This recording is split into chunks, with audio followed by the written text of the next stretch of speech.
Hi, I'm Dr. Bram Raphael and I'm a gastroenterologist. I'm thrilled that Kaley and Amy are going to share their incredible stories. They both have daughters who are diagnosed with intestinal malrotation. Join us now as they discover, along with us, how much they have in common and how much they've learned from their experiences.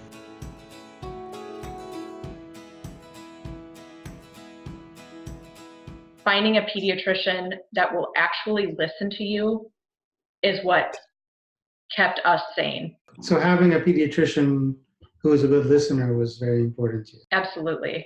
And we found a pediatrician that works with Children's Hospital of Minneapolis. It was easier for us so that they could communicate on a regular basis. They didn't have to check out of systems. There was no release of information. It was all there. Often physicians outside of a network aren't able to communicate, even though electronically it doesn't seem very hard. Yeah. But records don't transfer across. So you figured out how the system works. How long did that take you? A long time. There was some error with the pediatric GI specialist was not receiving messages. So my constant calling was going nowhere. And it wasn't until I think her second or third visit that I wouldn't take a no for an answer. You will find me that doctor. I need to talk to her. And they did. After 5-6 weeks, it took that long for her to actually communicate. Did you always have this kind of vigilant personality? I've always just been an advocate for my kids, no matter what the case is. They're too young to be able to speak for themselves. When they are 2, even to 5, they don't know how to tell doctors what's wrong. They don't know how to explain that. She didn't even explain it to me. She just said her tummy hurt, and then it, years later, it turned into tummy and head. She didn't tell me why. It was nothing about food. I don't think they know, though, sometimes. Like, their perception is different because, like Ava, her whole life has been in pain. Yeah. So if I'm asking her, like, how does your stomach feel? It's not odd to her. It's normal to her. So she doesn't know. And probably the same Ellen, like they don't know how it is not to feel that way, Right. Yeah, so I think you're defining something that this is why I'm so passionate about what we're doing right now.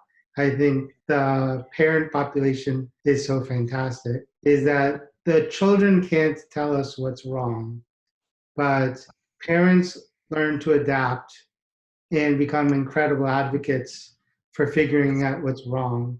They pick up cues, but in general, the medical system is not equipped because these are rare conditions.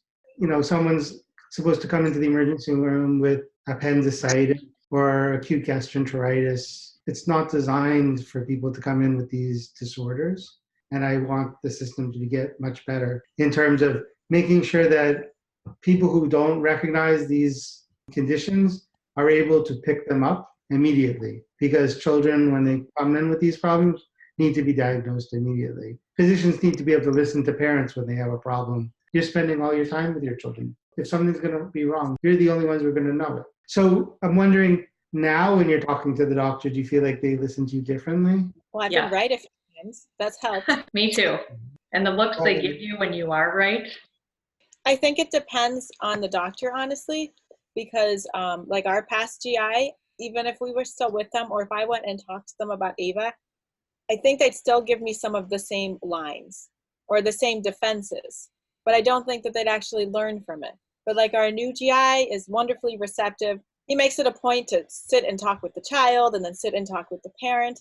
So I just think that it's case by case, and there's no way you can avoid that. So you just, if you're not comfortable, you got to trust that instinct that this isn't the right fit. And understand that just because they're a doctor doesn't mean they're the right doctor for you. We're taught from a young age to just trust doctors. The doctors know best. And that's hard. And I think a lot of people, struggle with that. And that's one of the first blocks, is to remember that they're just human too. As a provider, it's important to listen to what parents have to say with an open mind. If something's going to be wrong, parents are the ones who are going to know about it first. Still, we don't always hear the whole story. We often miss parts we don't understand, or the parts that don't fit with the whole picture. And there's a hierarchy in medicine that you've got to get through. The intern, the resident, the attending, and the surgeon. Whose voice is supposed to get through all those barriers? Yours.